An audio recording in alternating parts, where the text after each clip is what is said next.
Pada kesempatan ini, saya ingin membahas mengenai inkuri sosial, yaitu salah satu metode pembelajaran yang sangat relevan dan mengembangkan kemampuan berpikir kritis siswa, khususnya dalam mata pembelajaran ilmu pengetahuan sosial atau yang disebut IPS.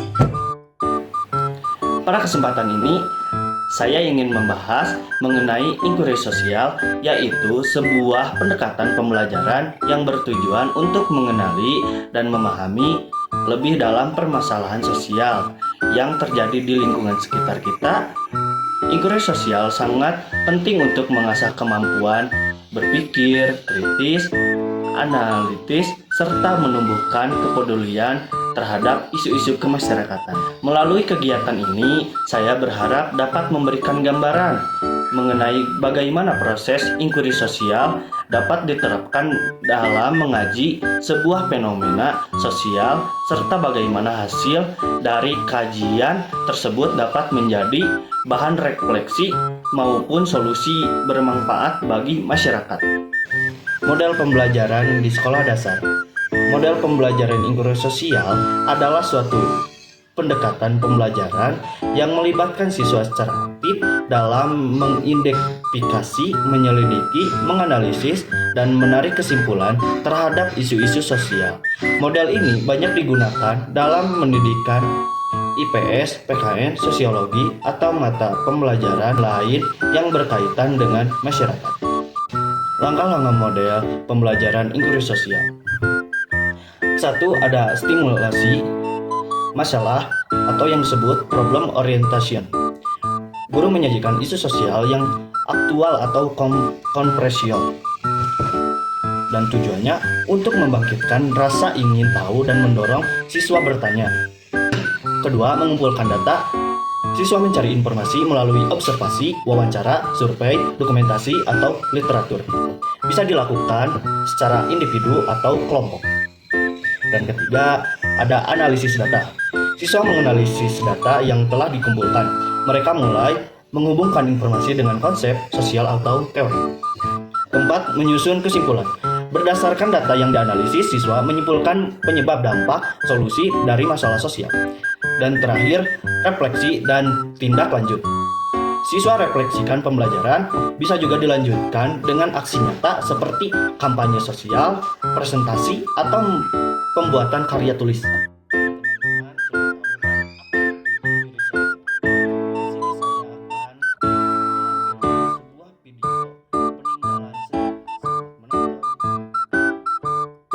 Peninggalan sejarah. Apa sih peninggalan sejarah itu? Peninggalan sejarah adalah benda-benda sisa masa lampau yang mempunyai nilai sejarah dan masih ada hingga kini. Peninggalan kerajaan Hindu pertama yaitu prasasti. Prasasti adalah piagam atau dokumen yang ditulis pada bahan yang keras dan tahan lama. Kedua, arca. Arca adalah patung yang dibuat dengan tujuan utama sebagai media keagamaan, yaitu sarana dalam memuja Tuhan atau dewa-dewinya. Ketiga, kitab.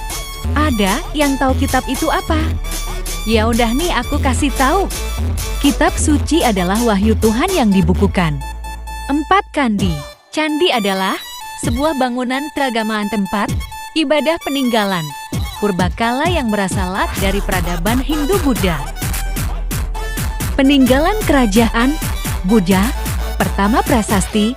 Kamu bertanya-tanya prasasti itu apa? Iya, kamu bertanya-tanya? Ya udah nih, aku kasih tahu. Prasasti adalah piagam atau dokumen yang ditulis pada bahan yang keras dan tahan lama.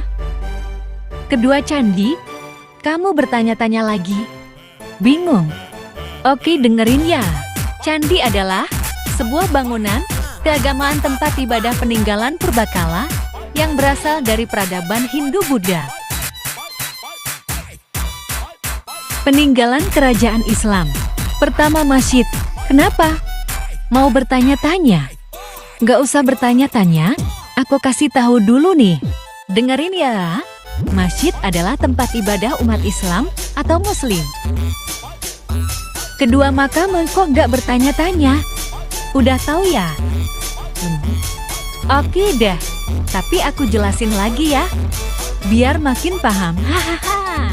Makam adalah tempat tinggal, kediaman, bersemayam yang merupakan tempat persinggahan terakhir manusia yang sudah meninggal.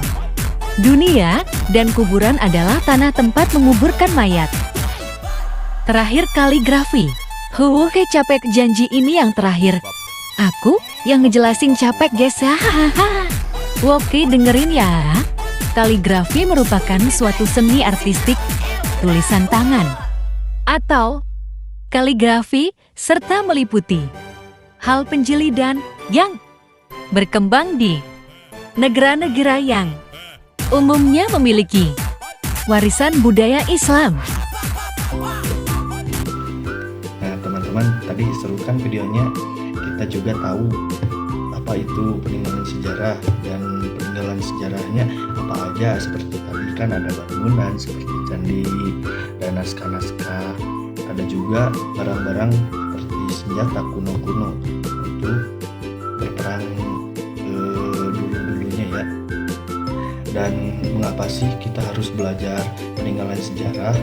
Ya, kita harus belajar peninggalan sejarah kita supaya untuk menambah pengetahuan tentang masa lalu, kehidupan nenek moyang kita, perkembangan budaya, agama, dan ilmu pengetahuan asal-usul bangsa dan negara. Dan ada juga untuk menumbuhkan rasa cinta tanah air. Dengan mengetahui sejarah bangsanya, seorang akan lebih menghargai perjuangan para pahlawan. Semakin bangsa terhadap identitas nasional, tidak mudah terpengaruh budaya asing yang negatif. Dan kita juga menjadi sumber inspirasi dan pelajaran. Sejarah mengajarkan nilai-nilai kehidupan seperti perjuangan, keberanian, dan kerja keras. Kita bisa belajar dari kesalahan masa lalu agar kita tidak terulang di masa kini. Kita juga harus melestarikan budaya dan identitas bangsa. Peninggalan sejarah adalah bagian dari warisan budaya. Jika kita tidak mempelajari, maka generasi mendatang bisa kehilangan jati diri bangsa.